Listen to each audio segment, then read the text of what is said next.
네, 이른바 땅콩 회항 사건으로 구속 기소된 조현아 전 대한항공 부사장에 대한 결심 공판이 오늘 오후에 열립니다. 네, 오늘은 결심 공판인 만큼 항로 변경죄 적용을 주장해온 검찰이 구형을 하게 되는데요.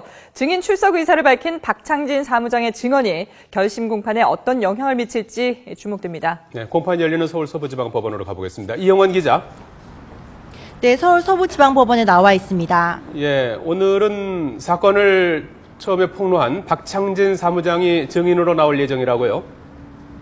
네, 그렇습니다. 박창진 사무장은 이번 사건이 발생한 지 58일 만인 어제 업무에 복귀했습니다.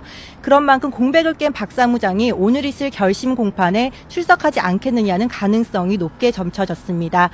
지난 30일 있었던 2차 공판에서는 검찰이 피해 사실 입증을 위해 필요하다며 박 사무장을 증인으로 채택했었는데요. 당시 박 사무장이 출석하지 않자 법원은 결심 공판에 직권 소환하겠다는 뜻을 밝히기도 했습니다. 하지만 실제 공판에 나올지는 박 사무장에게 맡기겠다고 했었는데요. 이 박 사무장이 출석 의사를 밝혀온 겁니다. 단 지난 공판 때 김모 승무원의 경우처럼 증인 지원 신청을 해서 공판 시간에 맞춘 2시 반쯤 별도 통로로 입장할 예정입니다. 앞서 2차 공판 때 증인으로 출석한 조양호 한진그룹 회장은 박 사무장이 근무하는데 어떤 불이익도 없도록 약속하겠다고 밝혔었는데요. 이런 상황에서 박 사무장이 오늘 증인 신문에 어떻게 응할지 주목됩니다. 네, 검찰 구형이 있을 오늘 결심 공판에서도 항공기 항로 변경죄 적용 여부가 최대 쟁점이 되겠죠?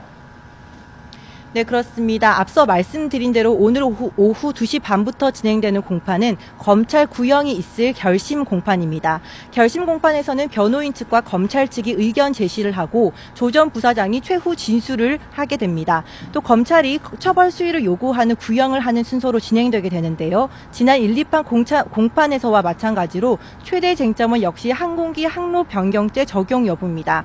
그동안 조현아 부사장 측은 회항 당시 항공기가 계류장을 벗어나지 않았기 때문에 항로 변경 혐의는 적용할 수 없다고 주장해 왔습니다.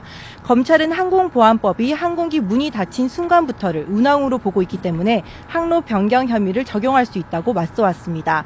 항공기 항로 변경 혐의가 인정될 경우 최소 1년에서 최대 10년의 징역형이 불가피합니다.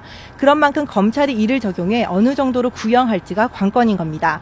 또 박 사무장이 증인으로 직접 출석할 예정인 만큼 박 사무장의 증언이 오늘 결심 공판에 어떤 변수로 적용할지 관심이 모이고 있습니다. 지금까지 서울 서부지방법원에서 YTN 이영원입니다.